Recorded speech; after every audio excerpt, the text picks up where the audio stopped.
우리는 이스라엘을 잘 다녀왔습니다. 8박 원래는 7박 9일인데 터키 항공이 날짜를 갑자기 변경해서 8박 10일이 됐습니다. 근데 또 이스라엘에서 이스탄불로 가는 비행기가 또 어떤 사고인지 또 뜨지 않아서 몇 시간 동안 그곳에서 묶여 있어서 또 하루가 터키 이스탄불 공항에서 1박 2일 24시간을 그곳에서 보냈습니다. 그러면서 주님이 또 터키 땅을 중보하고 난민의 체험을 하도록 의자에서 이제 하루를 보냈습니다. 사고도 있고 또 잘못된 일도 많지만은 모든 것들 선한 방법으로 인도하시는 주님께 우리가 터키에서 머무르게 한 수많은 그 아랍의 백성들이 환승하는 그 정류장에서 우리를 묶어두신 것은 또 하나님의 뜻이 있는 줄 알고 기도했습니다. 물론 많은 어려움이 있었습니다. 그러나 어려움이 없는 여행은 지금까지 없었습니다. 그런데 가장 큰 힘든 여정이었습니다. 가기 전부터 그렇고 또 오는 길도 만만치 않았습니다. 물론 그곳에서 예배드리면 너무 기뻤고 너무 좋았습니다. 하나님을 찬양하고 또 생각지 않은 모든 팔레스타인의 그 도시들을 갈 수 있었습니다. 그래서 주님께서 그곳에서 예배하게 하시고 또 복음을 선포하고 기도했습니다. 하나님은 이스라엘을 우리에게 열어주시고 기도하게 하시고 또 새로운 성도들, 중보자들을 이스라엘로 초청하기 원하십니다. 그러나 들어가는 절차가 만만치 않기 때문에 우리가 그룹으로는 처음으로 그 땅에 들어갔습니다. 그들도 우리를 신기했습니다. 안 오던 사람들이 갑자기 나타났으니까요. 그래서 우리가 첫 손님으로 그들에게 선을 보였고 무엇보다도 하나님께 2년 만에 그곳에서 중보 그룹으로 가서 예배할 수 있어서 너무 감사했습니다. 비어있는 그 산지에서 헐몬에서 브엘세바 저 미스베 라몬까지 우리는 가서 찬양하고 또 유대인들 축복하고 기도했습니다. 하나님께서 우리에게 주신 것은 기념사진이 아니고 수많은 유대인의 구원과 또 우리 자신들의 민족의 회복을 위해서 기도했습니다. 하나님께서 그 일들을 이미 이루신 줄 믿습니다. 우리에게는 고통이나 고난이 있어도 그것을 감사로 십자가는 늘 우리의 것이기 때문에 그 몫을 감당하고 돌아왔습니다. 특별히 그래서 많은 유대인들을 만났지만 우리 리앱센터의 그 티나 사모님과 오렉 목사님을 만났습니다. 짧게 감사의 편지가 와서 읽어드리겠습니다. 김 목사님과 새노래교회 분들께 감사합니다. 또 우리와 함께 식사 교제와 여러분들의 기도와 헌금에 매우 감사드립니다. 오늘 저희는 여러분들을 만나는 굉장한 축복을 받았습니다. 우리가 돌아오면서 다른 사람들에게 우리의 만남에 대해서 이야기할 때 우리는 저의 눈에는 눈물이 흘렀습니다. 그것은 주님으로부터 온 참된 우정의 표시입니다. 통역해 주신 분들께도 많은 감사를 드립니다. 이스라엘을 사랑해 주시는 여러분들의 사랑에 감사합니다. 우리도 계속 여러분들 위해서 기도하겠습니다. 진심으로 여러분들을 축복합니다. 오렉 목사와 티나 사모, 베이타 예수와 공동체 올림 이렇게 했습니다. 그들은 여전히 러시아 유대인들과 지금은 또 중동에 있는 그런 사람들이 주께로 돌아와서 훈련받고 있다고 합니다. 하나님은 그냥 계시지 않습니다. 졸지도 않으시고 주무시지 않으시고 기도를 통해서 일하고 계십니다. 열방에서 함께 기도해 준 모든 중보자들께 감사드리고 또 힘든 여정이지만 묵묵히 순종하고 함께했던 15명의 동역자들도 감사드리고 또 여러 가지 후원과 섬김을 통해서 함께했던 모든 분들께 감사드립니다. 계속 이스라엘과 또 난민들 위해서 기도해 주십시오. 이 난민 기도의 집은 아테네에 있고 이스라엘 기도의 집은 예루살렘 아부토리에 있습니다. 하나님께서 두 기도의 집을 통해서 난민과 유대인들을 구원하실 줄 믿습니다. 감사합니다. 오늘은 윤성철 목사님 모셨습니다. 기도하는 가운데 문득 하나님께서 제 안에 좀 그런 마음을 주세요. 뭐 조심스럽긴 하지만 뭐 주님이 주신 마음이라고 믿고 믿음으로 선포합니다. 우리 새노래 식구들 또 함께 믿음으로 이 중보의 여정을 또 중보의 기도에 동참하는 여러분들이 얼마나 부유한 자인가. 하늘에서 땅에서는 잘 모르겠어요. 확실한 것은 하늘에서는 굉장히 부유한 자다라고 하는 마음을 주세요.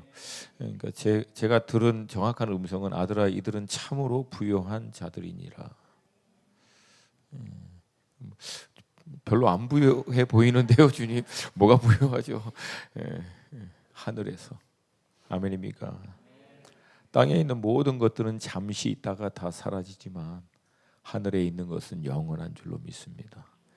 여러분 모두 하늘에 상금을 또 부요를 쌓는 놀라운 축복 받은 성도님들인 줄로 믿습니다. 그러니까 여러분 조심스러워요. 그러나 진짜 목자는 하늘의 부요를 쌓도록 인도하시는 목자인 줄로 믿습니다.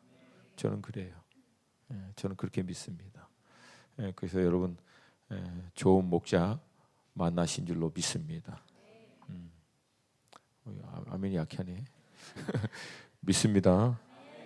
오늘 하나님 말씀 같이 좀 보겠습니다. 열왕기하 17장 13절에서 18절 말씀.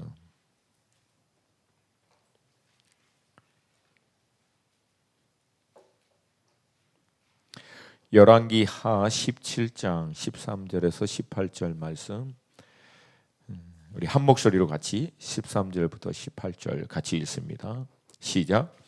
여호와께서 각 선지자와 각 선견자를 통하여 이스라엘과 유다에게 지정하여 이르시기를 너희는 돌이켜 너의 악한 길에서 떠나 나의 명령과 율례를 지키되 내가 너희 조상들에게 명령하고 또 내 종 선지자들을 통하여 너희에게 전한 모든 율법대로 행하라 하셨으나 그들이 듣지 아니하고 그들의 목을 곧게 하기를 그들의 하나님 여호와를 믿지 아니하던 그들 조상들의 목같이 하여 여호와의 율례와 여호와께서 그들의 조상들과 더불어 세우신 언약과 경계하신 말씀을 버리고 허무한 것을 뒤따라 허망하며 또 여호와께서 명령하사 따르지 말라 하신 사방 이방 사람을 따라 그들의 하나님 여호와의 모든 명령을 버리고 자기들을 위하여 두 송아지 형상을 부어 만들고 또 아세라 목상을 만들고 하늘의 1월 성신을 경배하며 또 바알을 섬기고 또 자기 자녀를 불 가운데로 지나가게 하며 복술과 사술을 행하고 스스로 팔려 여호와 보시기에 악을 행하여 그를 경노하게 하였으므로 여호와께서 이스라엘에게 심히 노하사 그들을 그의 앞에서 제거하시니 오직 유다 지파 외에는 남은 자가 없느니라. 여러분 그 성경 구약과 신약 말씀을 여러 가지 관점에서 정리할 수 있지만 세상을 경영하시는 하나님의 관점, 세상을 운행하시고 통치하신 하나님의 관점에서 볼 때 구약은 이스라엘을 중심으로 한 열방에 대한 하나님의 경영, 또 신약은 교회를 중심으로 한 하나님의 세상의 통치, 또 세상에 대한 다스리심으로 볼 수 있습니다. 우리는 그 교회 연장선상에서 하나님의 신부된 또 몸인 교회로서 하나님과 함께 세상을 다스리시고 통치하는 하나님의 자녀, 또 하나님의 백성인 것을 믿습니다. 아멘입니까? 여러분 하나님이 세상을 다스리시고 통치하심을 믿습니까? 다시 한번 여러분 정말 하나님이 각 시대마다 모든 열방과 나라와 민족과 족속을 다스리시고 통치하심을 믿습니까? 근데 우리는 그 하나님을 뭐라고 부르죠? 뭐라고 불러요? 아저씨라고 부릅니까? 뭐라고 불러요? 아버지라고 불러요. 자, 그러면 우리 아버지는 모든 나라와 민족을 다스리시고 통치하는 분이십니다. 그리고 예수의 핏값으로 사서 우리를 자녀 삼으시고 우리에게 그 유업을 물려주신다고 얘기하십니다. 그러면 여러분, 우리는 뭐 하라고 하나님께서 부르신 거라고 믿습니까?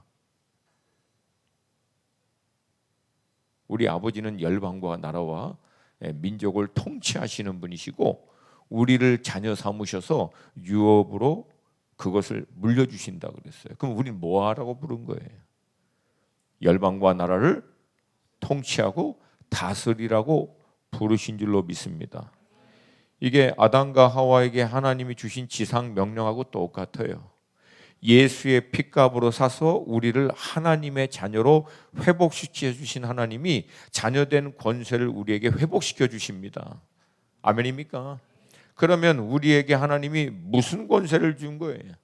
나라와 민족을 다스리시고 경영하고 통치할 수 있는 권세를 주신 줄로 믿습니다.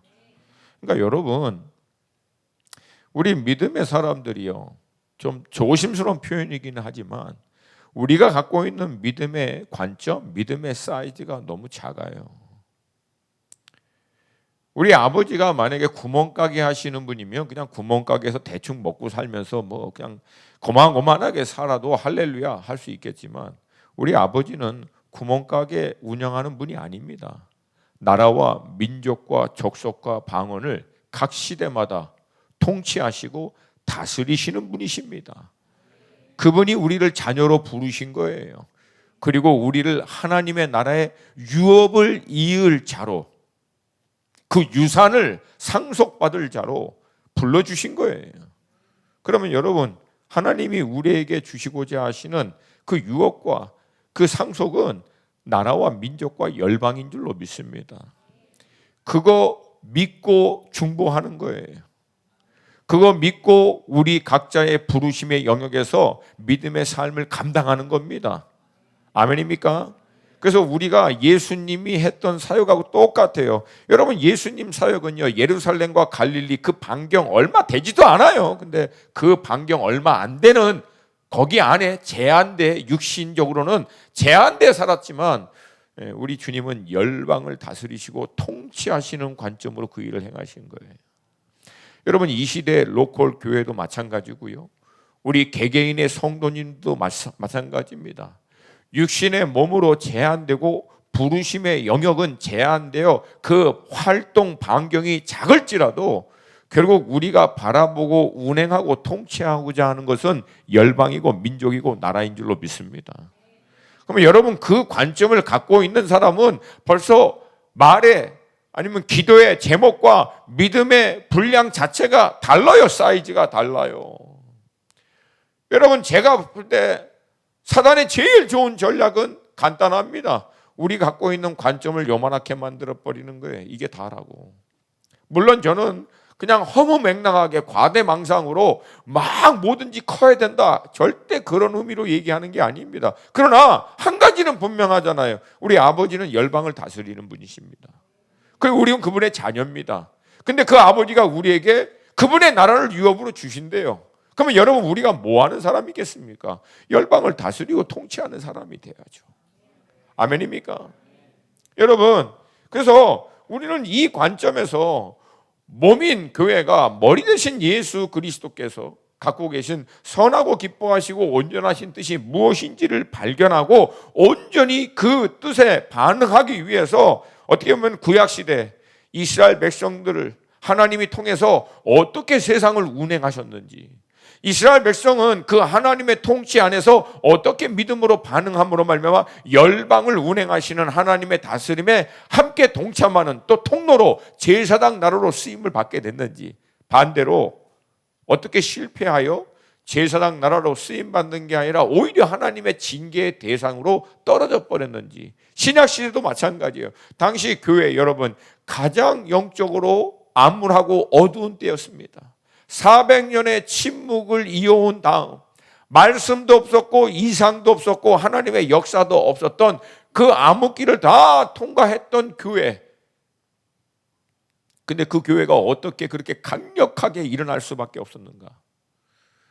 그리고 그 교회가 얼마나 큰 핍박과 환난 가운데 있었습니까? 우리가 지금 경험하고 있는 핍박과 어려움하고는 좋게 비교할 수 없는 어마어마한 두 권력, 하나는 세상 정치 권력, 힘의 권력, 또 하나는 종교적인 권력, 이 두 가지로부터 핍박을 받으면서도 세상을 뒤집어 엎을 만큼 어마어마한 능력으로 주님의 몸인 교회로서 열방과 나라를 다스리고 통치하는 통로로 쓰임받게 됐다는 거예요. 여러분, 그 모습과 달리 우리는 왜 지금 그런 영향력을, 그런 일을 감당하지 못하는가? 저는 가장 큰 문제가 결국은 믿음이라고 봅니다. 그 믿음을 구체적으로 얘기하면 우리의 믿음의 관점이 너무 작다는 거예요. 너무 작아도 너무 작아요. 여러분, 원수가 하는 방법 간단합니다. 여러분, 요만큼 보는 사람, 제가 얘기했잖아요. 따라서 합시다. 보는 대로 산다. 보는 만큼 산다. 그러니까 여러분, 우리의 행동 반경을, 생각과 믿음의 반경을 요만하게 만들려면 간단합니다. 관점을 요만하게 만들어 버리면 돼요. 이만큼만 볼 수 있도록. 근데 여러분, 믿음으로 돌파한다는 것은 하나님이 보고 있는 것을 같이 보는 거예요. 하나님이 보시는 만큼 보는 거예요, 우리도.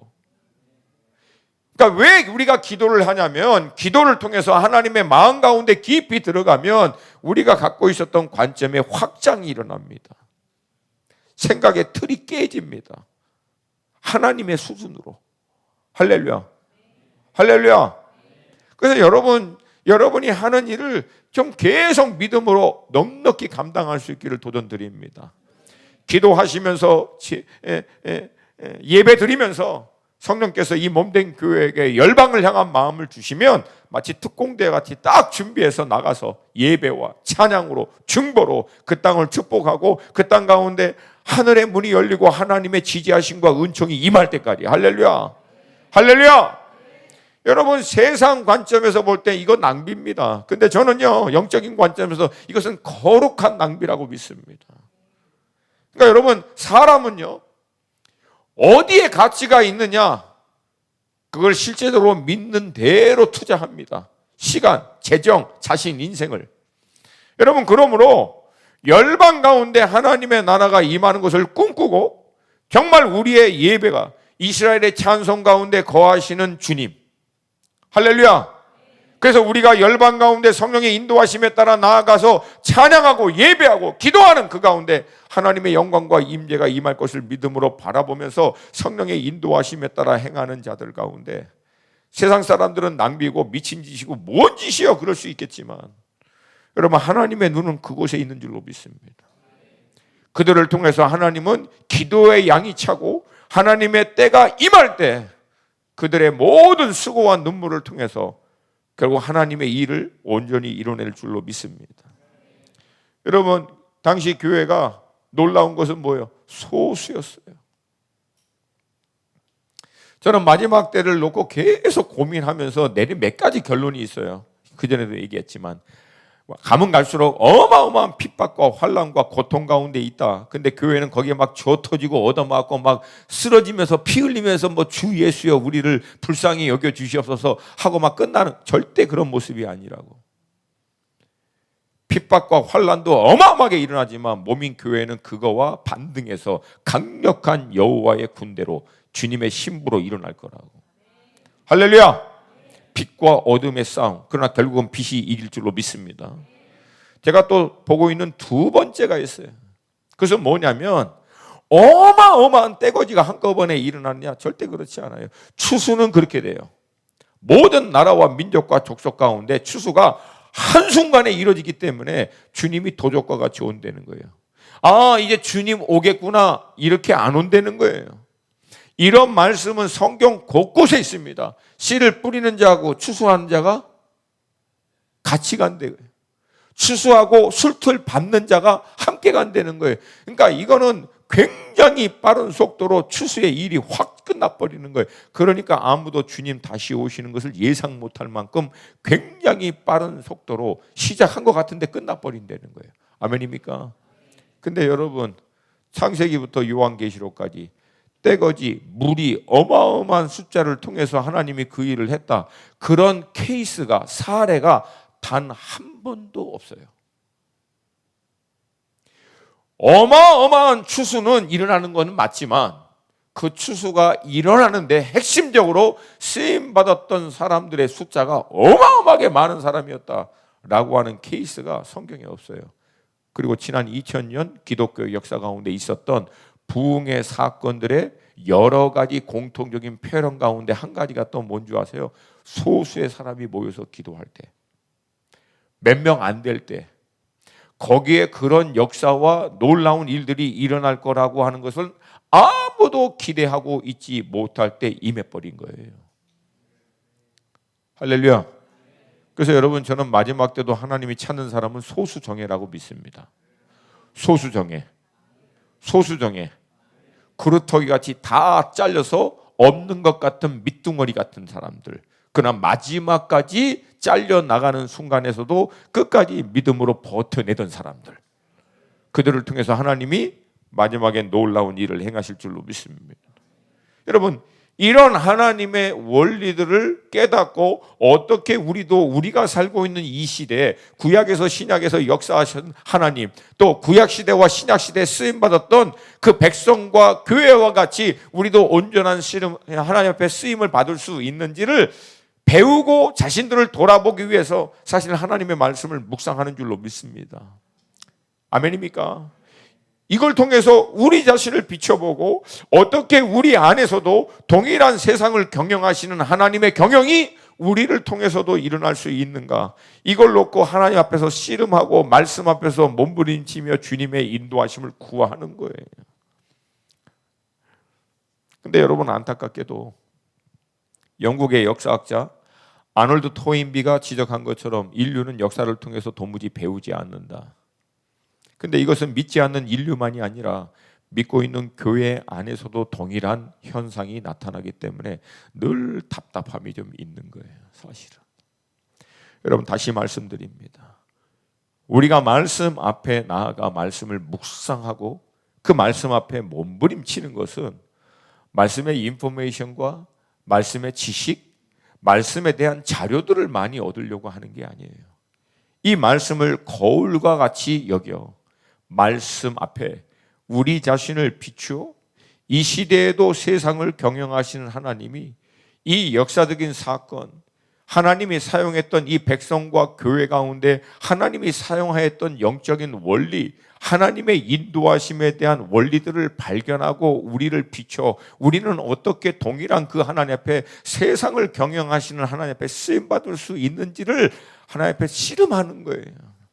인도함을 달라고, 우리도 깨달아 알 수 있게 해달라고. 아멘입니까?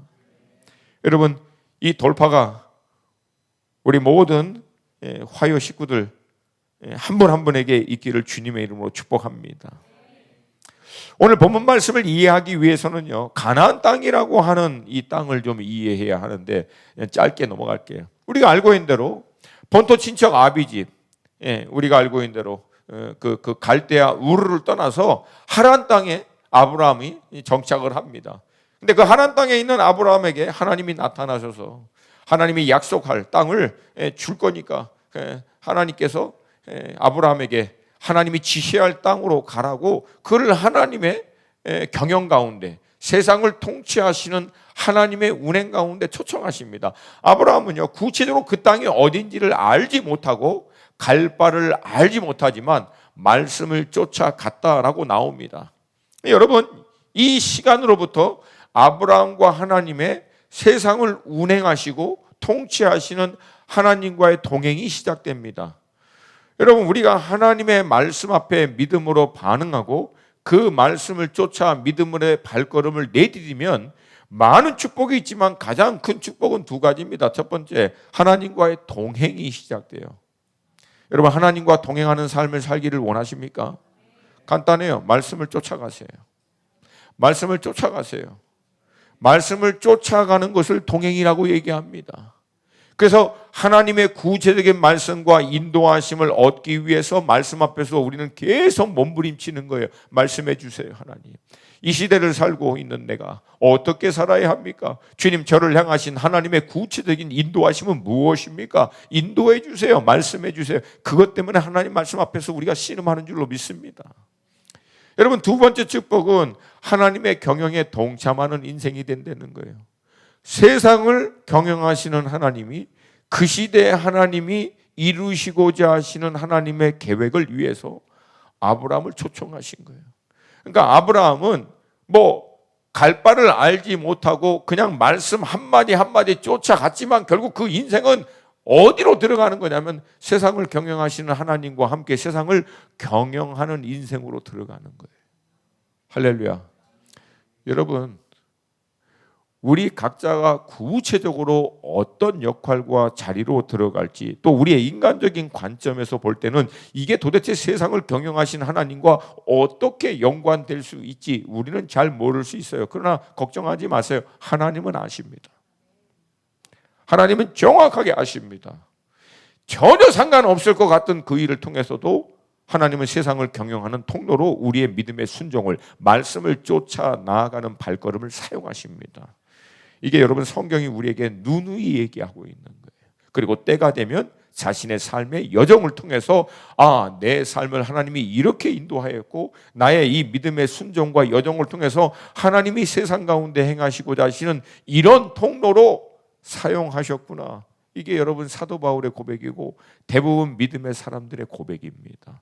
여러분, 이 원리는 지금 이 시대에도 동일한 줄로 믿습니다.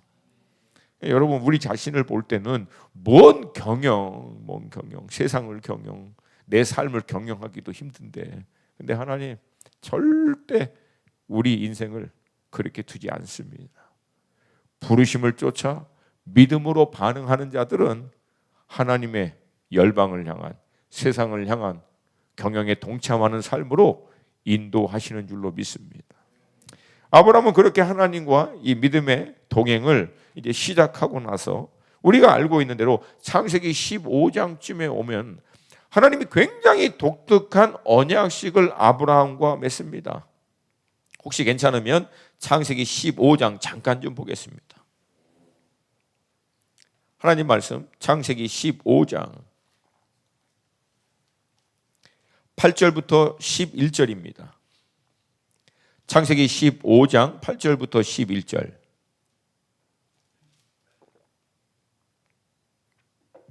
함께 읽습니다. 시작.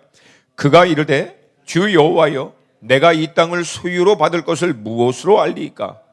여호와께서 그에게 이르시되 나를 위하여 3년 된 암소와 3년 된 암염소와 3년 된 순양과 산비둘기와 집비둘기 새끼를 가져올지니라. 아브라함이 그 모든 것을 가져다가 그 중간을 쪼개고 그 쪼갠 것을 마주 대하여 놓고 그 새는 쪼개지 아니하였으며 솔개가 그 사체 위에 내릴 때에는 아브라함이 쫓았더라. 아브라함이 어떻게 하나님께서 약속하신 이 가나안 땅을 그와 그의 후손에게 줄 것인지에 대해서 묻자 하나님은 굉장히 독특한 이런 예식을 통해서 아브라함에게 이 땅을 줄 것에 대한 언약식을 해 주십니다. 여러분, 당시 이제 중동의 고대에 서로 두 사람이 언약식을 맺을 때는 동물을 가운데로 쪼개서 서로 마주보게 하고 가운데 길을 만듭니다. 그리고 언약의 두 당사자가 쪼개진 동물 사이의 길 가운데 지나갑니다. 그러면서 서약을 하는 거예요. 뭐라고 하냐면 우리 둘 중에 한 사람이라도 이 언약을 파괴하면 파괴한 그 사람은 쪼개놓은 이 동물과 같이 될 것이다. 이게 그거예요. 그 의미예요. 그래서 이 양쪽을 놓고 가운데 지나가는 이 예식이 현대 지금 결혼 예식이 여기서 나온 거예요. 그러니까 이게 신랑 측 신부 측 놓고 가운데 길 만들어 놓고 지나간 게 아니고 원래는 이 동물을 쪼개놓은 사이에 서원하고 서약하는 의미에서 신랑 신부가 지나가는 거예요. 그래서 만약에 이 결혼 서약, 하나님 앞에서 행한 이 결혼 서약을 만약에 파괴해버리면 어떻게 된다? 요 쪼개놓은 동물과 같이 될 것이다. 이거 굉장히 살벌한 언약식입니다, 여러분. 마치 우리가 그 영화 보면 막 그 형님들 막 손가락 막 끊고 막 혈서 쓰면서 막 하는, 죄송합니다. 이게 화요모임 식구들은 그런 거 안 보는데, 네, 하여튼 그런 거하고 사뭇 비슷한 거예요. 살벌한 언약식이죠. 근데 여러분, 이 언약식을 하고 난 다음에 하나님이 구체로 어떻게 이 가나안 땅을 아브라함의 후손에게 줄 것인지 얘기하세요. 그게 바로 13절과 14절이에요. 함께 읽습니다. 13절, 14절 시작. 여호와께서 아브라함에게 이르시되 너는 반드시 알라 내 자손이 이방에서 객이 되어 그들을 섬기겠고 그들은 400년 동안 내 자손을 괴롭히리니 그들이 섬기는 나라를 내가 징벌할지며 그 후에 내 자손이 큰 재물을 이끌고 나오리라. 가장 먼저 가나안 땅을 유업으로 받기 전에 이스라엘 백성들이 400년간 애굽에서 종살이 할 것과 하나님이 강권적으로 그 애굽에서 이스라엘 백성들을 불러내어 약속해 놓은 이 땅 가운데 유업으로 줄 것이라고 얘기합니다. 여러분, 근데 이 말씀에 대한 확증으로 쪼개놓은 동물 사이로 지나갈 때요, 아브라함은 지나가지 않아요. 하나님의 임재를 나타내는 횃불만 그 사이에 지나갑니다. 같이 한번 좀 볼게요. 17절 말씀입니다. 17절 말씀 시작. 해가 져서 어두울 때 연기나는 화로가 보이며 타는 횃불이 쪼갠 고기 사이로 지나더라. 아브라함은 지나가지 않고요, 하나님의 불, 횃불만이 그 쪼개놓은 동물 사이로 일방적으로 지나갑니다. 여러분, 이 뜻은 이 언약식을 비록 맺었지만 아브라함이 중간에 이 언약을 온전히 지키지 못하고 실수하고 넘어질 것을 하나님은 이미 아셨어요. 근데 아브라함이 이 언약을 온전히 지키지 못하는 거에 상관없이 하나님이 일방적으로 그 쪼개놓은 짐승 사이로 지나면서 이렇게 얘기하는 겁니다. 너의 어떠함에 상관없이 나 여호와의 이름을 위하여, 나의 신실하심을 위하여 내가 반드시 이 언약을 지켜내겠다는 거예요. 그래서 여러분 아시다시피 중간에 아브라함이 실수 많이 해요, 안 해요? 가나안 땅에 흉년 드니까 어디로 가버려요? 애굽으로 가버려. 거기에서 또 자기 와이프를 어떻게 해요? 또 팔아버려. 죽을까 봐. 그리고 돌아와서 또 애가 안 나온다니까 또 자기 와이프의 여종 하가를 통해서 애를 낳는데 뭘 낳습니까? 이스마엘을 낳아버려요. 그러니까 여러분, 사실은 아브라함은 몇 번이고 말아먹을 뻔했어요, 솔직히. 근데 그거 따라다니면서 뒤집으면 누가 다 하십니까? 하나님이 다 하세요. 그리고 결국 그 언약도 끝까지 지켜내시는 것은 누가 하십니까? 하나님이 하세요. 여러분, 우리 인생 똑같아요. 예수 그리스도의 십자가의 복음으로 하나님이 우리와 언약을 삼으셔서 우리는 그 하나님을 우리의 왕으로, 우리의 주인으로, 우리 아버지로 삼고, 또 하나님은 우리를 자녀 삼으셔서 우린 자녀됨으로 하나님의 말씀 진리를 쫓아 거룩한 하나님의 백성답게, 사랑의 하나님 백성답게 사랑과 거룩함으로 온전히 살아야 함에도 불구하고 우리 몇 번이고 실수해요, 안 해요? 몇 번만 합니까? 몇 번만 안 하지. 온통 실수투성이잖아요. 여러분, 그럼에도 뭐라고 얘기하는 거예요? 그리스도 예수 안에서 맺은 하나님 그분의 언약 때문에 하나님이 우리를 끝까지 붙들어 주신다는 거예요. 끝까지. 그래서 여러분, 아브라함 때나 우리 때나 우리가 할 수 있는 유일한 한 가지는요, 계약 파기 안 하기만 하면 돼요. 계약만 물러달라고 안 하면 여러분, 이 언약은 유효한 줄로 믿습니다. 그래서 복음이에요. 그래서 여러분, 때로는 복음은 뭐라고 얘기합니까? 우리의 어떠함이 아니라 하나님 그분의 성실하심으로, 그리고 그분의 신실하심으로 결국 택한 백성은 하나님께서 끝까지 붙들어 주신다는 거예요. 내가 물르지만 않으면, 아니었어요, 이거 물러요, 그냥 깨버려, 그냥 그거 그 얘기만 안 하면 그 입에서 영원히 그 얘기만 안 나올지어다. 할렐루야. 끝까지 붙들어 주시고 인도해 주신다는 거예요. 여러분, 이게 얼마나 큰 축복인지 몰라요. 이 말씀대로 하나님 정확하게 400년간 이스라엘을 애굽 밑에 두었다가 강권적인 하나님의 역사로 결국 이스라엘 백성들을 이끌어냅니다. 근데 질문은 이거예요. 왜 400년을 애굽에 하나님이 묶어 두셔야만 했는가?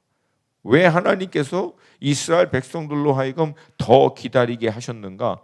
그게 여러분 16절에 나옵니다. 그 이유가 16절 말씀 함께 읽습니다. 시작. 내 자손은 4대 만에 이 땅으로 돌아오리니 아직 가득 차지 아니함이니라. 여러분, 하나님이 가나안 땅을 이스라엘 백성들에게 주신 이유는요, 오늘 본문에 얘기하고 있는 아모리 족속을 대표로 한 가나안 땅의 7 족속의 죄악 때문에 하나님께서 그들을 심판하시고 그 땅을 이스라엘 백성에게 준 겁니다. 여러분, 사실 이미 아브라함 이때에도요, 가나안의 7 족속은요 말도 안 되는 족속이었어요. 결국 7 족속 서로 막 싸웠고 막 먹고 먹히는 이 과정에서 우상 숭배, 인신 제사, 잔인함, 음란함, 동성애, 자녀들을 또 불 가운데로 제물로 드리는 일들, 여러분 하여튼 구약에 나와 있는 모든 악행이 이미 아브라함 때 가나안 땅에 팽배해 있었어요. 여러분, 그럼에도 불구하고 하나님은요 이 가나안 족속을 그대로 심판하지 않고요 마지막까지 기다리겠다는 거예요. 그리고 나서 400년을 그들에게 더 주신 거예요. 이유는 간단합니다. 하나님의 본심은 아무리 죄를 짓고 악한 민족과 나라와 백성이어도 그들이 심판받아 멸망하는 게 아니라 돌이켜 회복과 구원을 받게 하는 것이 하나님의 뜻인 줄로 믿습니다. 그러니까 하나님이 그 시간을 기다린 거예요. 이 가나안 족속을 향해서.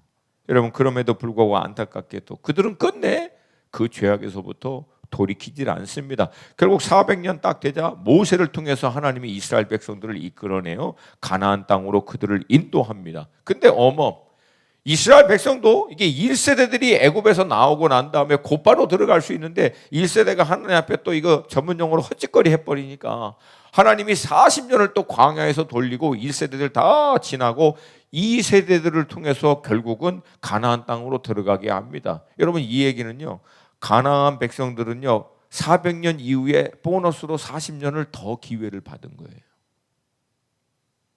400년이면 이미 찼거든요. 근데 이스라엘 백성들의 죄악으로 말미암아 40년의 보너스를 더 받은 거예요. 돌이킬 수 있는 시간을 또 번 거예요. 여러분, 그럼에도 불구하고 두 번째는 뭐예요? 그 40년을 더 줬음에도 불구하고 여전히 그들은 돌이키지 않아 결국은 심판을 받습니다. 여러분, 우리가 한 가지 오해하지 말아야 될 것은 하나님이 이스라엘 백성들을 가나안 땅에 들이기 위해서 가나안 족속을 심판한 게 아니에요. 많은 분들이 이 부분을 혼동하고 있어요. 이스라엘 백성이 가나안 땅에 들어가든 들어가지 않든 상관없이 이미 가나안 땅의 7 족속의 죄악이 찼기 때문에 하나님이 그들을 심판하기로 결정하신 거예요. 아멘입니까? 그리고 그 민족 대신 이스라엘 백성을 그 땅으로 인도하여 하나님과 언약을 맺어 이제 그 땅 백성이, 이제 이스라엘 백성이 하나님을 예배하고 하나님의 말씀을 쫓아 삶으로 말미암아 하나님의 은혜와 축복을 누림으로 주변에 있는 모든 나라와 민족이 하나님의 축복과 은혜를 받는 이스라엘 백성을 보고 저들이 믿는 하나님이 진짜 하나님이시구나. 이거를 그들이 깨닫고 돌아오도록 할 수 있도록 제사장 나라로 이스라엘을 삼아주신 줄로 믿습니다. 근데 여러분, 안타깝게도 이스라엘은 그 어마어마한 하나님의 능력, 은혜 다 경험하고도요 그들 동일하게 우상 섬기고 죄악 행하다가 결국은 그 땅에 쫓겨납니다. 그리고 그 땅은요 엉뚱한 민족, 북왕국 땅은 아수르라고 하는 이방 민족에게 넘어가 버려요. 이게 오늘 본문의 배경입니다. 사랑하는 여러분, 하나님은요 나라든 민족이든 개인이든 우리를 향한 하나님의 사랑과 인내, 오래 참으심은 한량이 없습니다. 가나안 족속의 죄가 너무나 분명해도 하나님은 400년 동안 아구까지 찰 때까지 기다리고요 거기에서 40년을 더 기다리면서 어찌됐든 그 패역한 족속이 돌이켜 주님 앞에 회복하여 구원받아 살 수 있도록 하는 것이 하나님의 뜻입니다. 그렇게 오래 참고 기다리는 거예요. 근데 여러분, 한 가지가 있어요. 그렇게 오래 참고 기다림에도 불구하고 회복을 위한 하나님의 긍휼과 은혜는 무한정은 아니라는 거예요. 때가 되면 회복하고 싶어도 회복하지 못하는 때가 인내함에도 불구하고 하나님의 인내가 끝날 때가 온다는 거예요. 그때는 돌이키고 싶어도 돌이킬 수 없다. 오늘 본문 13절 보면 하나님이 패역한 북왕국 이스라엘 위해서 선견자와 선지자를 끝없이 보냅니다. 끝없이 보내요. 사실은 어떻게 이렇게 포기하지 않을 수 있을까? 여러분, 예레미야 때도 그렇지 않습니까? 남왕국 유다가 멸망할 때까지 예레미야가요 끝까지 선포합니다. 예레미야도 중간에 포기하고 싶었어요. 근데 예레미야가 포기하지 못하는 이유가 뭡니까? 여호와의 말씀이 예레미야에게 임하시되. 그래서 예레미야가 또 선포한 거예요. 끝까지 40년 동안 예레미야 설교 듣고 회개하고 돌아왔다라고 하는 기록은 그 긴 예레미야서에서 단 한 절도 없습니다. 그럼에도 불구하고 하나님은 언제까지? 끝까지 찰 때까지는, 기한이 딱 될 때까지는 계속해서 선포하는 거예요. 우리에게는 이 생명의 목숨이 이 땅에서 끝날 때까지, 내일 끝나더라도 오늘 하나님은 여전히 우리에게 기회를 주시는 분이신 줄로 믿습니다. 그럼에도 불구하고 무한정은 아니라는 거예요. 그리고 하나님의 이 온전한 회복, 하나님의 놀라운 역사를 경험하는 삶은 그냥 주어지는 게 아니라 철저한 회개를 통과해야만 주어진다라고 하는 것이에요. 여러분, 하나님은 절대 우리 삶 가운데 새 일을 행할 때, 우리 인생을 회복할 때, 우리 인생 가운데 놀라운 반격을 일으킬 때 그냥 없던 걸로 해줄게, 그냥 묻어줄게, 그냥 다 잊어버려, 그냥 다시 하면 돼 라는 식으로 절대 하지 않습니다.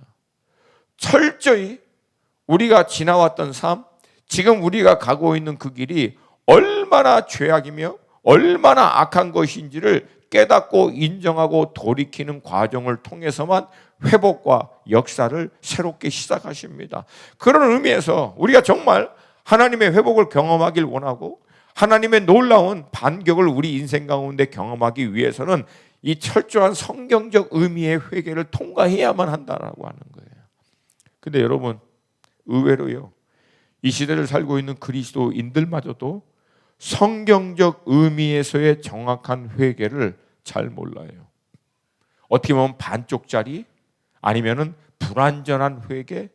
왜냐하면 회개를 하면 세례 요한이, 침례 요한이 얘기한 것 같이 회개에 합당한 열매가, 회복한 회개를 통해서 돌이켜 온전히 회복한 열매가 나타나야 되는데, 우린 나름대로 은혜 받고 큰 집회 경험하고 나면 회개했다고 하는데 실질적으로 회개에 합당한 열매를 맺는 회복의 삶으로 들어가는 것은 좀처럼 보기가 힘들다는 거예요. 여러분, 그 이유는 다른 데 있지 않습니다. 우리의 회개가 완전한, 다른 말로 하면 온전한 성경적 회개에 이르지 못했기 때문에 그렇다는 거예요. 먼저 우리가 알아야 될 것은, 회개는 단순히 하나님 죄송합니다, 다시는 안 그렇겠어요, 정말 미안합니다, 하나님 한 번만 용서해 주세요. 여러분, 이거를 회개라고 얘기하지 않습니다. 여러분, 정확한 성경적 의미의 회개를 얘기하고 있는 구절이 13절과 14절입니다. 여러분, 열왕기하 다시금 돌아갈게요. 17장. 열왕기하 17장 13절과 14절. 한 목소리로 다시 한 번만 읽습니다. 시작. 여호와께서 각 선지자와 각 선견자를 통하여 이스라엘과 유다에게 지정하여 이르기를, 너희는 돌이켜 너의 악한 길에서 떠나 나의 명령과 율례를 지키래. 내가 너희 조상들에게 명령하고 또 내 종 선지자들을 통하여 너희에게 전한 모든 율법대로 행하라 하였으나 그들이 듣지 아니하고 그들의 목을 곧게 하기를 그들의 하나님 여호와를 믿지 아니하던 그들 조상들의 목같이 하여.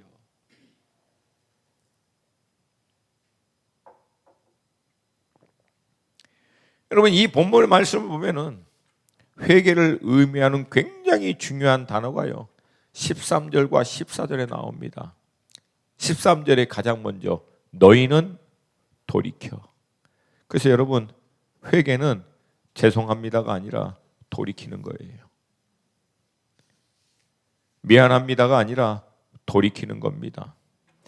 근데 여러분, 돌이키기 위해선 지금 내가 가고 있는 삶의 방향, 삶의 패턴, 내가 추구하는 가치, 내가 쫓아가는 세상의 유행, 내가 추구하고 있는 세상의 어떤 모든 성공들, 이것들이 하나님의 뜻에서부터 떠난 죄악이며 멸망의 길이라는 것을 인정하는 데서부터 시작하는 거예요.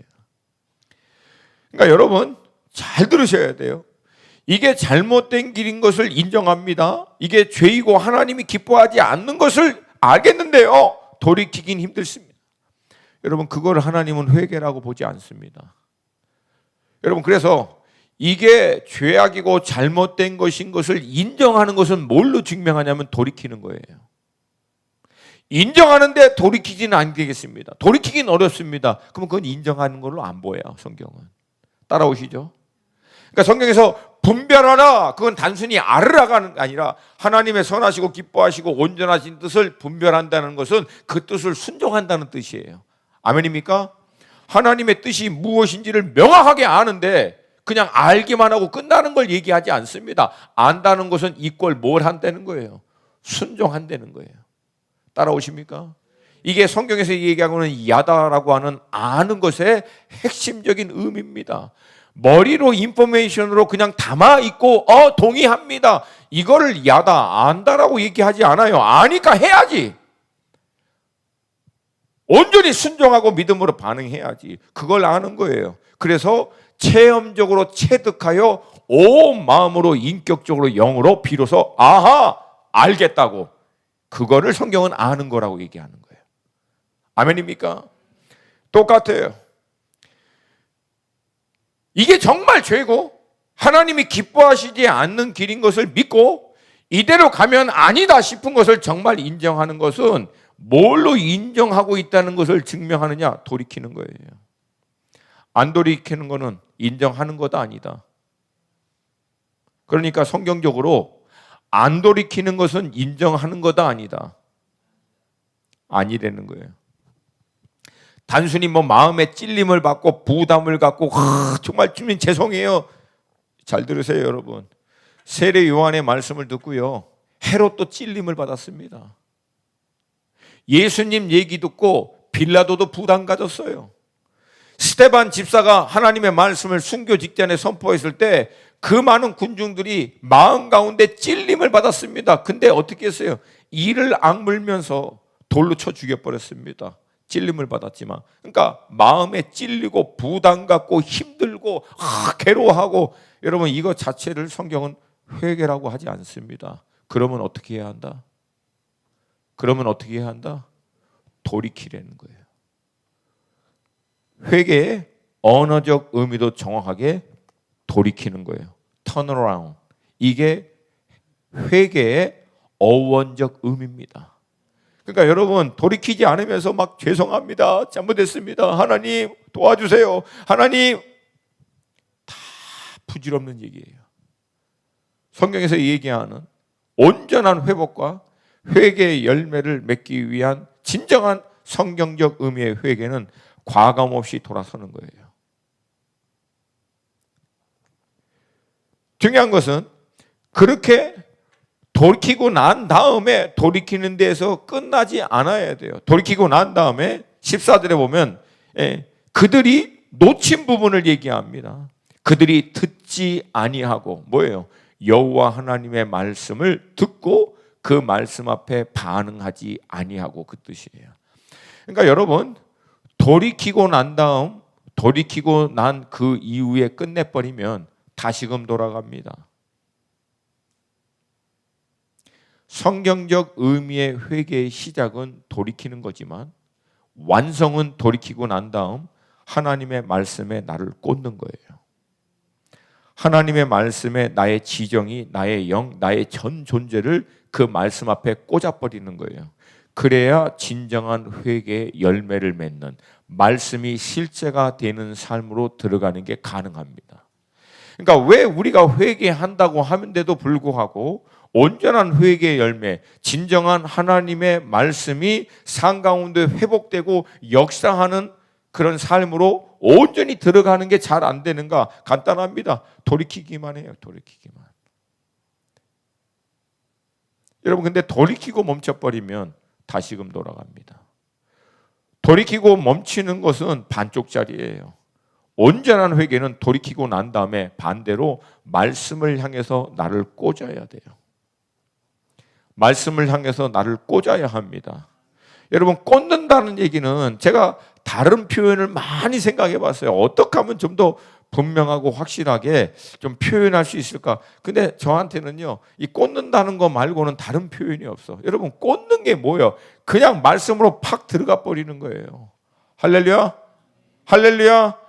절대 놓치지 않으려고 말씀 붙들고 그 말씀에 나의 생각을, 내 영을, 내 삶을 잡아매 두려고 몸부림치고 있는 상태.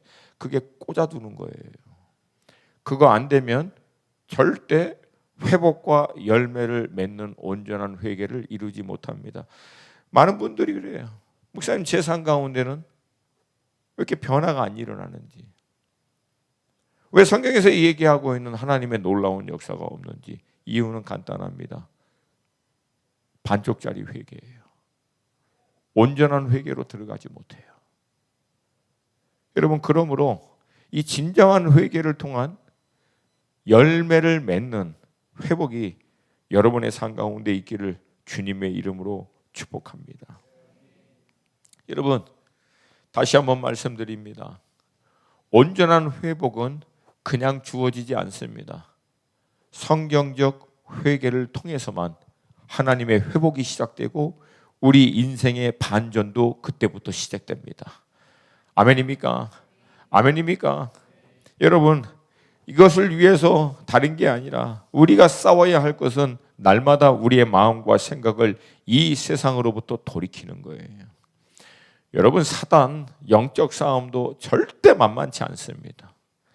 모든 채널, 모든 방법, 모든 과정들을 통해서 우리의 마음과 생각, 중심을, 가치를, 세상을 바라보고 있는 우리의 관점을 하나님의 진리의 말씀이 아닌 세상적인 것으로 끊임없이 미혹시키고 분산시키려고 모든 방법을 사용합니다. 여러분, 그때마다 우리는 선포해야 돼요.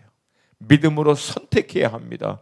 하나님, 사도 바울의 고백과 같이 로마서 12장 이 세대를 본받지 않게 하여 주시옵소서. 간단합니다. 이 세대의 풍조, 유행, 가치를 따라가지 않게 하여 주시옵소서. 그 방향을 향해서 가지 않게 하여 주시옵소서. 돌이키게 하여 주시옵소서. 이 뜻이에요. 그리고 마음을 새롭게 함으로 변화를 받아 하나님의 선하시고 기뻐하시고 온전하신 뜻을 분별하도록 하라. 뜻을 분별하여 거기에 나를 꽂는 거예요. 그래야만 하나님의 백성으로서 삶을 예배로 드리는 영적 예배의 삶이 가능하다는 거예요. 여러분, 안타깝게도 이스라엘 백성들은 이 돌이키라고 하는 하나님의 말씀을 거부합니다. 그리고 정확하게 오늘 본문에 보면은요, 의도적으로, 악의적으로 그들의 마음과 목을 곧게 합니다. 무슨 뜻이에요? 말씀을 결국은 거부하는 거예요. 여러분, 가만히 보세요. 하나님의 말씀이 선포될 때 이 사람들이 화를 냈어요. 그러니까 이 말씀이 아무 감정의 터치도 없이 그냥 지나간 말씀이 아니라 이 말씀을 들으면 이들이 불편해한 거예요. 힘들어하는 거야. 그래서 화를 내고 때로는 분노하고 찔림도 갈등도 불러일으킵니다. 근데 여러분, 결국은 마지막은 어떻게 되는 거예요? 마음을 굳게 해버리고 말씀을 쳐버리는 거예요. 이거는 믿고 싶고 말씀을 온전히 살아내고 싶어서 그 말씀 앞에서 몸부림치면서 자신의 연약함과 부족함 때문에 주님의 도우심을 구해서 어떻게든지 그 말씀대로 살려고 하고 있는 모습하고는 달라요. 의도적으로 말씀을 결국은 쳐내버리는 거예요. 사랑하는 여러분, 저와 여러분의 삶을 한번 자세히 돌아보겠어요. 우린 여러분 너무나 쉽게 말씀을 쳐내버리는 삶을 무의식적으로 살 때가 많습니다. 분노하지 말라고 하는 말씀이 있음에도 분노해버리고, 거짓말하지 말라고 하는 말씀이 있음에도 불구하고 쉽게 거짓말하고, 마음에 악한 생각을 품지 말라고 하는 거 너무나 분명히 알고 있음에도 불구하고 악한 마음 품고, 자신의 유익을 구하지 말라고 하면서도 내 유익을 위해서 다른 사람들을 힘들게 하는 거에 대해서 부담은 갖지만 그냥 해버리는. 여러분, 그래서 이 북왕국 이스라엘의 이 말도 안 되는 이 모습이 우리와 전혀 상관없는 저 멀리에 있는 사람들의 말이 아니에요. 사실은 우리도 수없이 우리의 마음과 생각 가운데 오랜 신앙의 연륜을 통하여 우리 안에 일어나고 있는 하나님의 뜻, 하나님의 구체적인 말씀이 툭툭 일어나거든요. 근데 여러분, 우리도 얼마나 수없이 이걸 쳐내버리는지 몰라요. 그러니 말씀에 온전한 열매를 맺는 회복과 역사가 일어나는 삶하고는 계속 멀어지는 거예요. 로마서 7장을 보면요, 사도 바울이 구원받은 성도 안에 일어나고 있는 영적인 갈등에 대해서 얘기합니다. 하나님의 온전하신 뜻을, 말씀을 쫓아 살고 싶어 하기는 하는데 자꾸만 이상하게 자기가 하나님의 말씀을 쫓아 사는 것보다는 세상 가운데 넘어지는 것을 발견하는 거예요. 그래서 도대체 이게 왜 이런가 살펴봤더니 사도 바울이 깨달은 거예요. 거듭난 자기 안에 있는 속사람은 하나님의 말씀을 쫓아 살고 싶은데 오랜 동안 세상에 익숙해져 있는 자기의 그 육신의 법은 하나님의 말씀보다도 세상의 원리, 세상의 방법, 세상의 것들을 쫓아 사는 게 너무 몸에 배어 있는 거예요. 근데 이게 늘 내 안에서 서로 싸우는 거예요. 우리 자신이죠, 그렇죠? 여러분 갈등이 없구나. 여러분 갈등이 없으십니까? 예, 제가 얘기했죠, 누차. 그런 갈등이 없는 분들은 조심하라고. 들림 받으신다고, 들림 받는다고. 늘 갈등이 있는 거예요. 이 갈등이 나중에 얼마나 심하면 사도 바울이 얘기합니다. 오호라, 나는 공고한 자로다. 이 사망의 몸에서 누가 나를 건져내랴. 절망적인 말이죠. 절망적인 말. 이게 도대체 아무리 해도 해결이 안 된다는 거예요. 근데 갑자기요, 이렇게 절망적인 얘기를 토로하고 난 다음에 사도 바울이 난데없이 앞뒤 문맥에 전혀 연결도 되지 않는, 그러므로 우리 주 예수 그리스도로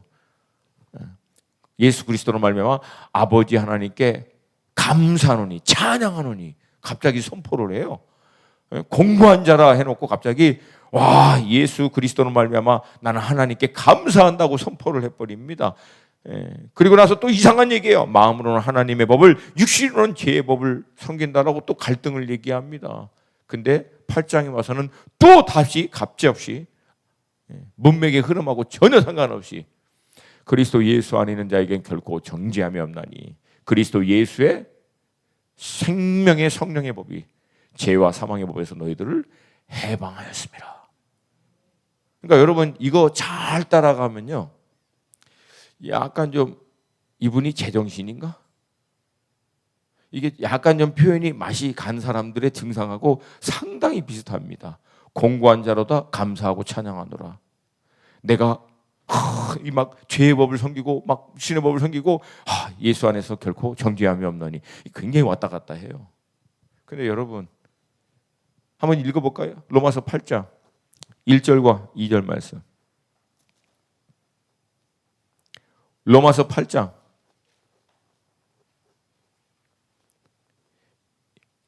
7장 24절부터 읽어보게요. 7장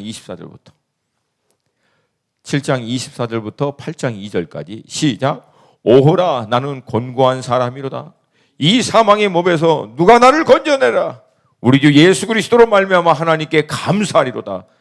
그런즉 내 자신이 마음으로는 하나님의 법을, 육신으로는 죄의 법을 섬기노라. 그러므로 이제 그리스도 예수 안에 있는 자는 결코 정죄함이 없나니 이는 그리스도 예수 안에 있는 생명의 성령의 법이 죄와 사망의 법에서 너를 해방하였습니다. 상당히 왔다 갔다 하죠. 막 여기 갔다가 밑에 갔다가 올라갔다 다시 내려갔다가. 여러분, 거듭난 그리스도인들도 거듭나지 않은 세상 사람들도 둘 다 죄를 짓습니다. 근데 거듭난 그리스도 안에는요, 그리스도인 안에는 싸움이 있어요. 하나님의 진리의 말씀을 쫓아 살고자 하는 거룩한 몸부림침이 있습니다. 여러분, 그 몸부림침 때문에 막 괴로워하고 갈등하고 막 자빠지고 넘어졌다라고 표현하면서도 갑자기 우리 주 예수 그리스도로 말미암아 하나님께 감사하노라. 그리스도 예수 안에 있는 이게 왜 그러냐면, 여러분, 사도 바울은요 끝까지 예수 그리스도 안에 있는 하나님의 언약의 법, 생명의 법, 이 말씀을 붙들고 있는 거예요. 끝까지 붙들고 있는 거예요. 그래서 넘어져도 어떻게? 붙들고 넘어지는, 쓰러져도 어떻게? 붙들고 쓰러지고 있는 거예요. 그래서 이 생명의 법, 이 언약을 파괴하지 않기 위해서, 이 언약이 절대 무효되지 않게 해서 끝까지 붙들면서 자신을 쳐서 이 진리의 말씀 앞에 메어두고 있었기 때문에 넘어져도 소망이 있고 쓰러져도 다시 일어난다는 거예요. 아멘입니까? 아멘입니까? 이게 제가 얘기하는 예수께 꽂아 있으라는 거예요. 예수께 꽂아 있으라는 거예요. 예수께 꽂아 있으라는 거예요. 아멘입니까? 여러분, 결국은요 온전한 하나님의 회복과 놀라운 반격은 간단합니다. 날마다의 선택이에요. 세상으로부터 돌이켜 예수께 나를 꽂아 약속의 말씀을 붙들고 이 말씀을 온전히 살아내기 위한 싸움과 몸부림침을 멈추지 않는 한 그리스도 예수 안에 있는 그런 자들에게는 정죄함이 없나니 생명의 성령의 법이 죄와 사망의 법에서 우리를 자유케 하시는 줄로 믿습니다. 할렐루야, 할렐루야. 안타깝게도 이 싸움이 있는 자들에게는 믿음으로 궁극적으로 승리하시는 하나님의 놀라운 은혜가 있지만 이걸 놔버리면 끝나는 거예요. 이거 놓으면 끝나는 거예요. 여러분, 이스라엘은 결국은 놔버린 거예요. 그리고 오히려 마음을 강팍해 하며 그 말씀을 쳐냅니다. 나중에는 어떻게 돼요? 하나님의 말씀이 그들에게 더 이상 임하지도 않는 지경에까지 들어갑니다.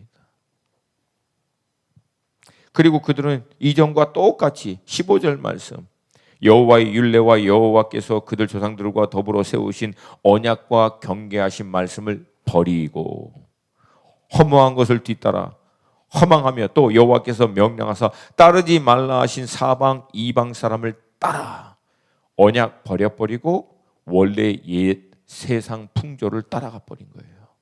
결국 이걸 결정한 거예요. 버려버리고 하나님의 언약을 버려버리고 진리의 말씀을 놔버리고 세상 풍조를 쫓아가고 있는 사방 이방 사람들을 따라가 버리는 거예요. 그런데 여러분 16절과 17절에 굉장히 중요한 표현이 나옵니다.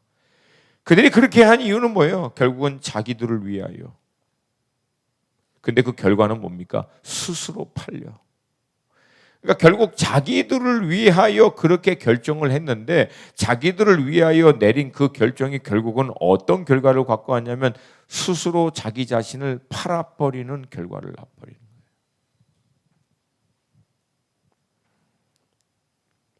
여러분, 여기서 우리가 알 수 있는 한 가지가 있어요. 그것은 따라서 합시다. 중간은 없다.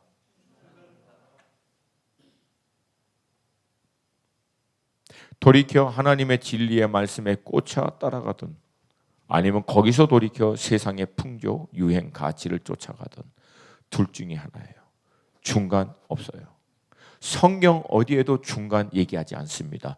어떤 특정한 기간 가운데 그 중간을 왔다 갔다 방황하는 기간은 있어요. 그러나 그것도 결국은 둘 중에 하나로 귀착됩니다. 영원히 오랫동안 이것도 저것도 아닌 중간, 그레이, 회색 지대와 같이 오래 머물 수 있는 곳, 성경은 한 번도 그렇게 얘기한 적이 없어요. 둘 중에 하나예요. 그런데 여러분, 재밌는 거는 성경은 우리에게 다음과 같이 도전합니다. 오늘 너희들은 택하라고. 오늘 세상에서부터 돌이켜 하나님의 진리의 말씀에 꽂아 그 말씀 앞에 반응할 것을 오늘 선택하라고. 절대 10년 거 선택하라고 얘기하지 않습니다. 오늘 선택하라고. 그리고 내일 다시 오늘 세상으로부터 돌이켜 진리의 말씀 앞에 나를 꽂아 오늘 선택하는 거예요.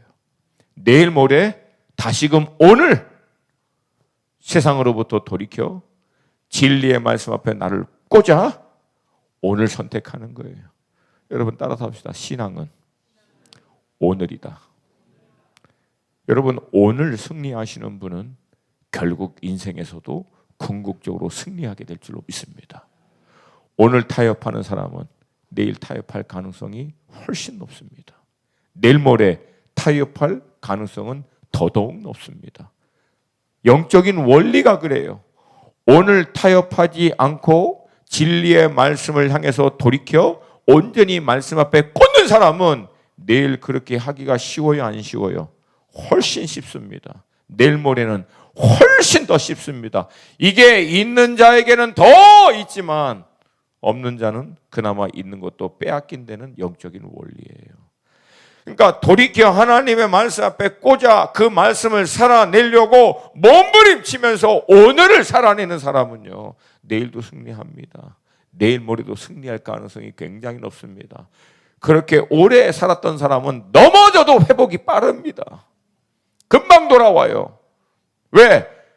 말씀에 꽂아 말씀 앞에 반응했던 삶이 오랜 동안 지속되어 있기 때문에 한순간 육신의 연약함과 죄성으로 인해서 넘어졌다가도 금방 다시금 돌아옵니다. 근데 여러분 이미 돌이켜 세상에 살고 있었던 사람은 돌이키는 게 상대적으로 굉장히 힘듭니다. 그러므로 여러분 성경은 얘기합니다. 오늘이 은혜 받을 때고 오늘이 구원 받을 때라고. 오늘 결정해야 돼요. 할렐루야. 할렐루야. 그러니까 여러분 나중에 성경은 절대 나중에 얘기 안 합니다. 오늘이 하나님이 우리를 초청하시는 때인 줄로 믿습니다. 여러분 더 무서운 것은요. 우리가 세상을 쫓아 살면서도 종교적인 신앙적인 마치 무화과 나무의 잎사귀 같이 우리 자신을 꾸밀 수 있다는 거예요. 그러니까 신앙생활 하는 것 같은 종교 행위 하면서도 말씀을 떠나서 말씀의 본질과 전혀 상관없이 사는 삶을 살 수 있다는 거예요. 여러분 그게 뭐예요? 오늘 본문에서 하고 있는 이 이방인들하고 똑같이 하고 있는 이스라엘의 모습에 나와요. 얼마나 대단하게 열심히 했습니까? 불 가운데 자녀도 내어줄 정말로 어마어마하게. 근데 여기 모든 핵심을 이 종교 행위의 모든 핵심을 뭐라고 얘기해요? 자기를 위하여. 그러니까 여러분 종교는 다른 게 아니에요. 자기를 위하여 신이라고 하는 이름을 사용하는 거예요. 결국 내가 원하는 것들을 추구하기 위해서 야훼가 됐던 부처가 됐던 뭐가 알라가 됐던 뭐가 됐던 그 신이라고 하는 이름을 사용해서 결국 자기가 원하는 것들을 추구하고자 하는데 결론은 뭡니까? 앞서 얘기한 것 같이 그 신에게 결국 스스로 팔려버리는 인생으로 끝나버린다는 거예요. 그러니까 자기가 그 신의 이름을 이용하여 본인이 원하는 것들을 추구하며 사는 것처럼 시작은 그렇게 보이지만 결론은 어떻게 됩니까? 스스로 팔려버리는 거예요. 팔리는지도 모르고 결국은 스스로 팔려 진리의 말씀을 떠나 신앙이라고 하는 종교의 모든 경건의 모양 무화과의 잎사귀 같이 화려하게 만들지만 본질은 말씀을 떠난 패망으로 길로 들어가 버리는 거예요. 여러분 그래서 종교가 굉장히 무섭습니다. 여러분 그렇게 했던 사람들이 누굽니까? 예수님 당시 대제사장과 바리새인과 서기관들 정확히 이렇게 했어요. 자기들을 위하여 말씀으로부터 멀어졌다고 예수님이 얘기하잖아요. 마음은 하나님으로부터 말씀으로부터 이미 멀어진 거예요. 근데 종교는 굉장히 화려했어요. 어마어마한 제사를 드리고 율법 지킨다고 장로들의 유정과 해서 모든 걸 만들면서 어마어마한 종교 행위를 했는데 중심은 삶은 말씀과 점점 더 멀어져 버린 거예요. 그리고 예수님은 그것을 제일 싫어했고, 정말 황당한 건 뭡니까? 자기들은 근데 잘하고 있는 줄 알았어.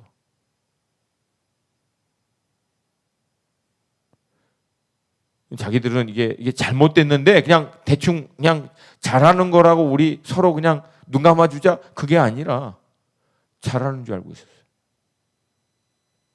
왜 그렇게? 간단해요. 잘하고 있는지 잘못하고 있는지를 알려면 뭐가 기준이 돼야 됩니까? 뭘 기준으로 우리가 신앙을 잘하고 있는지 못하고 있는지를 정해야 합니까?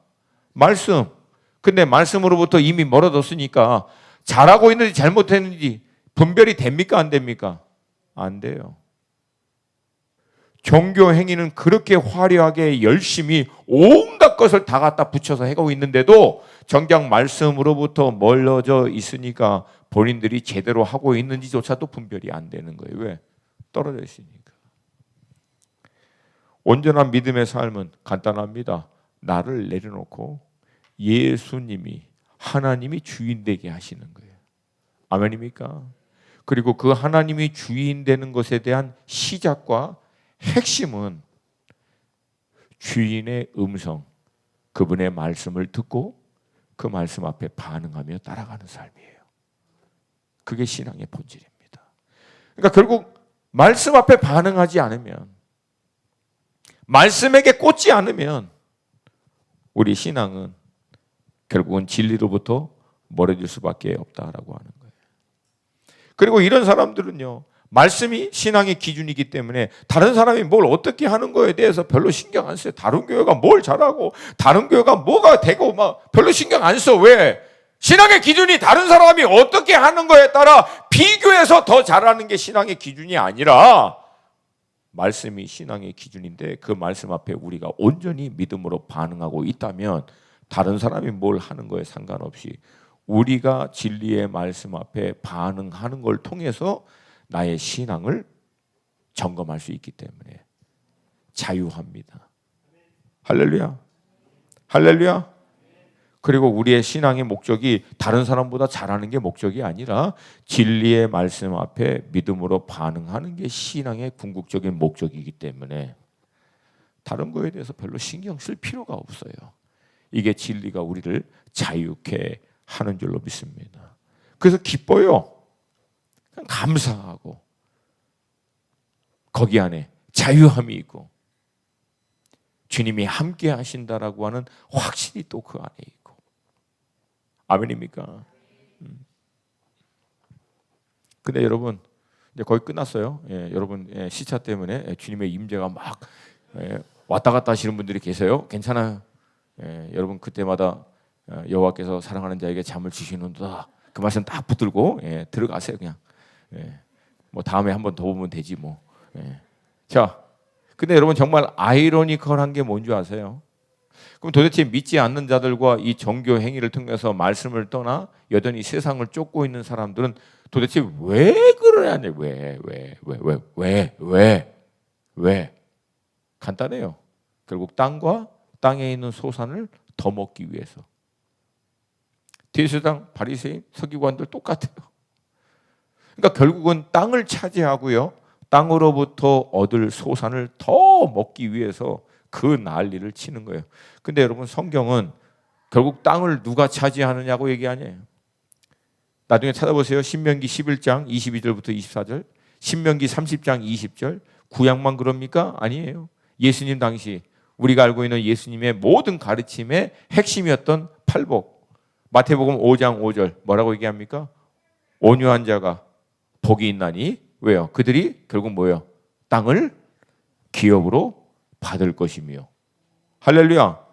시편 37편 11절 그러나 온유한 자들이 땅을 차지하며 풍성한 화평으로 즐거워하리로다.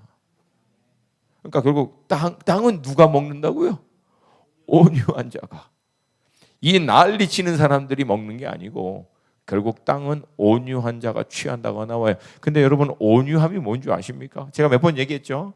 성경에서 얘기하는 온유함의 어근이 야생마를 불러갖고 훈련을 잘 시켜서 그 야생마가 이제 명마가 돼서 주인의 손에 딱 붙들려 있는 상태. 그래서 여러분 영어로 읽기에 power under control 그렇게 얘기합니다. 다스림에 온전히 지배받고 있는 능력, 힘, 이걸 온유라고 얘기해요. 그러니까 우리 온유, 온유 이게 아니고 이건 병든 거고 온유는 어마어마한 열정, 힘, 능력, 심장을 갖고 있는데 주님의 손에, 주님의 말씀 앞에 딱 붙들려 있는 거예요. 말씀이 있기 전까지는 움직이지 않는 거예요. 말씀에만 반응합니다. 이게 온유예요. 하나님의 말씀, 언약을 딱 붙들고 그 진리의 말씀 앞에 나를 꽂아서 그 앞에 몸부림치며 이 말씀을 살아내려고 사는 모든 과정을 통해서 내 삶의 가치, 세계관, 내 안에 있는 내적인 내공들이 쌓이고 주님을 향한 불과 같은 열정, 사랑, 성령의 충만한 은혜, 이 모든 게 막 여기서 용광로 같이 막 들끓고 있는데도 주님이 얘기할 때까지는 가만히 있어. 이걸 온유라고 얘기합니다. 근데 주님이 go 얘기하면 여기서부터 그냥 불을 품고 주님 말씀을 향해서 달려가는 거예요. 끝까지. 이스라엘로, 그리스로, 터키로, 중동으로.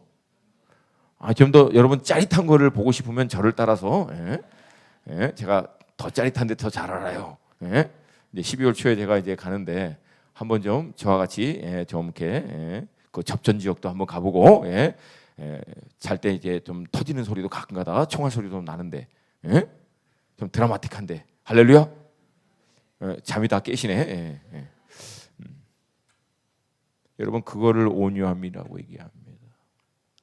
말씀에만 반응하는 자들, 말씀이 있기 전까지는 요동치 않는 자들, 그러나 말씀이 있을 때는 그 말씀을 전적으로 따라서 순종하는 자들, 그들이 결국은 뭘 차지한다고요?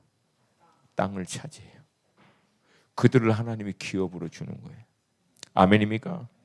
아멘입니까? 여러분, 이스라엘이 가나안 땅을 무슨 힘으로 얻었습니까? 여리고가 그들의 능력으로 무너졌습니까? 아니에요. 이스라엘 백성들이 가나안 7족속을 쫓아내고 그 언약의 땅을 다 먹게 됐던 이유는 딱 하나입니다. 하나님 말씀대로 한 거예요. 온유함입니다. 할렐루야. 근데 이 시대를 살고 있는 우리들에게는 약간 좀 뭐라 그래요? 딜레마가 있는 거예요. 왜? 우리가 볼 때는 전혀 안 온유한 방송인데 그래도 하여튼 안 온유한 놈들이 다 처먹고 다 차지하고 그냥 하나님 말씀 조롱하고 멸시하고 교회를 향해서 비웃으면서도 다 헤쳐먹는 것 같아가지고 우리 안에도 딜레마가 있는 거예요. 뭐 하나 이게 뭡니까? 근데 여러분 그렇게 헤쳐먹던 분들이요 어느 날 사라져. 이슬과 같이 잠깐 반짝한 것 같지만 사라져. 그러면 여러분 또 다른 악한 자들이 하나님의 말씀을 대적하고 조롱하고 멸시하고 자기의 악의와 자기의 모든 교만과 술수를 통해서 또 다른 사람들이 또 일어나서 다 헤쳐먹고 막 다 갖고 차지하는 것 같은데 그들도 결국 또 어느 날 사라져요. 여러분 이 사람들은 전부 다 잠깐 반짝였다가 이슬처럼 사라지는 단역들입니다. 하나님 나라 역사 가운데 그냥 스쳐 지나가는 그림자와 같은 사람들이에요. 여러분 이스라엘 백성들이 하나님의 말씀을 거스리자 결국은 아수르가 그 땅을 먹습니다. 이게 선민 이스라엘 백성들의 눈에 볼 때는 이게 황당한 일입니다. 아니 우리가 잘못한 건 알겠습니다. 근데 어떻게 우리의 잘못을 더 악한 자를 통해서 심판할 수 있습니까? 남한국 유다가 바벨론에 의해서 멸망할 때 예레미야도 똑같이 얘기합니다. 어떻게 악인을 통해서 우리를 심판할 수 있습니까? 그렇게 아수르 다음 바벨론이 일어나서 먹죠. 바벨론 다음에 바사와 메데, 페르시아가 또 먹어버리죠. 페르시아 다음 또 알렉산더, 헬라 제국이 와서 먹어버리죠. 그렇게 다 먹은 애들은 사라집니다, 여러분. 나중에 알렉산더 이후에 셀루키스 프텔로미 왕조 딥다 그 가운데 이스라엘 땅 먹으려고 난리 하다가 이 나라들도 없어지고 지중해에서부터 일어난 인류 초강대국인 로마 일어나서 그 땅 다 먹은 것 같지만 그들도 사라져 버려요. 그리고 지금 여러분 얼마 전에 갔다 왔잖아요. 그 땅에 지금 누가 살고 있습니까? 그래서 언약의 자손이 살고 있어요. 그들의 행함에 상관없이 반드시 이 땅을 내가 네 후손에게 주리라. 아브라함과 맺으신 하나님의 신실함, 하나님의 성실함에 따라 너희의 실수와 연약함에 상관없이 내가 반드시 기필코 이 땅은 네 자손에게 주리라. 말씀 그대로 지금 거기에 누가 계세요? 유대인들이 있어요. 감사하게도 유대인들도 하도 얻어맞고 난 다음엔 요즘 조금 정신 차려서 하나님께 돌아오고 있어요. 또 아멘입니까? 놀라운 하나님의 섭리예요. 자, 그러면 이 말씀을 통해서 우리에게 주시는 메시지가 무엇인가? 이게 사실은 본론이에요. 짧아요. 근데 첫 번째, 여러분 앞으로 살면서 주님이 가까움을 보면 볼수록 여러분이 두드러지게 보는 현상이 있을 거예요. 그것은 뭐냐면 더 악한 놈이, 더 잔인한 놈이 하나님을 더 멸시하고 하나님의 진리의 말씀을 더 대적하는 놈들이 땅을 다 먹고 땅에 있는 모든 소산을 다 쳐 드시는 것처럼 보일 거예요. 근데 그들도 어떻게 된다? 사라진다. 그러면 또 다른 악한 자가 일어나서 또 먹는 것처럼 보일 거예요. 그들도 어떻게 된다? 사라진다. 다 단역 배우예요. 잠깐 반짝이며 일어나고 결국은 다 사라지는 거예요. 근데 주님의 몸인 교회, 주의 백성들은 그 한복판에서 뭐 합니까? 그 세상의 큰 길, 큰 흐름에서부터 돌이켜 하나님의 말씀 앞에 자기를 꽂아 그 말씀 앞에서만 믿음으로 반응하며 사는 자들을 통해서 하나님이 2000년 전 소수의 초대교인을 통해서 행하신 일과 똑같이 세상을 뒤집어 버릴 거예요. 세상을 뒤집어 버릴 거예요. 그런 하나님의 사람들을 하나님이 마지막 때가 가까우면 가까울수록 그런 공동체를, 그런 소수의 사람들을 하나님이 세우셔서 세상의 지각 변동을 통하여 여전히 하나님이 세상을 경영하시고 다스리시고 통치하시는 분이심을 나타낼 줄로 믿습니다. 이 사건 이후에 히스기야, 요시야, 예레미야, 다니엘, 느헤미야, 침례요한, 예수 그리스도와 제자들을 이어서 지금의 모든 각 시대마다 이름도 없고 아무것도 없었던 믿음의 소수의 사람들과 교회들을 통해서 하나님은 지금도 세상을 경영하시고 다스리는 분이신 줄로 믿습니다. 그러므로 사랑하는 여러분, 예수님께 꽂으세요. 그 예수 그리스도의 진리의 말씀 앞에 꽂아 그 말씀을 쫓아 믿음의 발걸음을 내딛는 자들에게 진리의 영이신 성령님이 이제 강권적으로 임하시고 역사하시는 때가 본격적으로 시작될 겁니다. 그걸 통해서 모든 나라와 민족과 족속 가운데 하나님의 복음의 말씀이 또 하나님의 나라가 임하는 일이 씨 뿌리는 자와 추수하는 자가 함께 가듯이 한순간에 일어나게 될 거예요. 할렐루야! 할렐루야! 이 마지막 하나님의 큰 추수에 깨어 준비하여 쓰임받는 여러분 되시기를 주님의 이름으로 축복합니다. 기도하겠습니다. 괜찮으시면 다 함께 좀 자리에 일어나서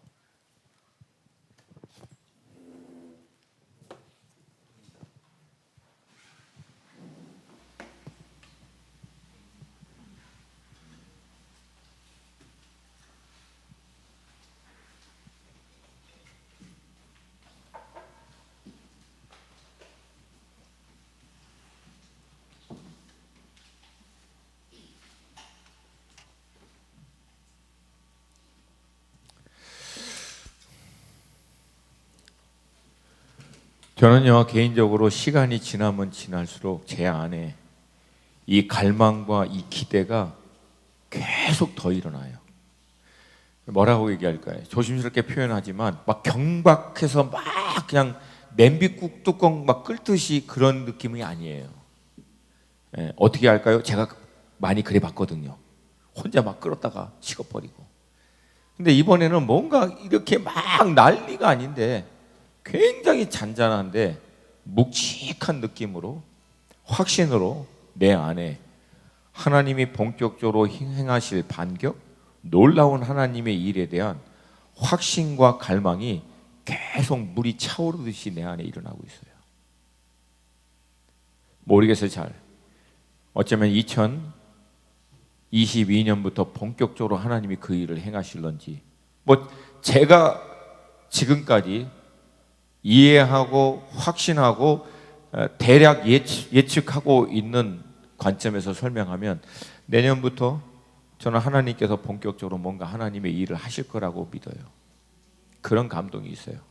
이게 뭐 확 일어나지는 않겠지만 우리 믿음의 교회들이 가시적으로 이게 보고 확신할 수 있는 하나님의 일들이 내년부터 좀 시작될 것 같아요. 그래서 저는 여러분 지금 더 예수께 꽂고 있는 거예요. 더 예수께 꽂고 있는 거예요. 더 주님께 꽂고 있는 거예요. 여러분, 그분이 모든 능력의 근원이신 줄로 믿습니다. 지혜의 근원이신 줄로 믿습니다. 여러분, 그분이 이 세상을 경영하고 다스리시는 분이신 줄로 믿습니다. 여러분, 그분께 꽂힐 때 그분과 함께 세상을 운행하고 통치하고 다스리는 자녀로서의 부르심, 자녀로서의 유업이을자의 역할을 감당해 낼 수 있는 공동체와 믿음의 자녀들 개개인이 될 줄로 믿습니다. 여러분, 이거 딱 붙드세요. 주님, 이 세상으로부터 돌이켜 예수께 꽂게 하여 주십시고, 주님의 말씀이 있을 때까지는 주님의 완전하신 다스림 가운데 잠잠한, 그러나 주님의 말씀이 있을 때는 주저함 없이 그 말씀을 향하여 담대하게 나아갈 수 있는, 말씀에만 반응할 수 있는 하나님의 사람으로 우리가 준비되기를 원합니다. 우리 화요 새노래교회, 우리 중보 모임을 통해서 예배하고 있는 모든 지체들 가운데 이 믿음의 결단이 오늘 있게 하여 주시옵소서. 오늘 돌이키게 하여 주시옵시고, 오늘 말씀을 향하여 꽂게 하여 주시옵시고, 오늘 온유함을 통하여 땅을 위협으로 취할 하나님의 자녀로서 부르심을 향하여 믿음으로 선택하며 나아가는 자가 되게 하여 주시옵소서. 우리 주님의 이름 한번 부르고 기도합니다.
주님, 우리를 어둠 가운데 빛으로 부르시고 절망 가운데서 건져내신 주님, 우리가 어둠 가운데 있지 아니하고 빛 가운데 나아가 아버지 주님이 그 주시는 빛 가운데 거하여서 이제 우리가 아버지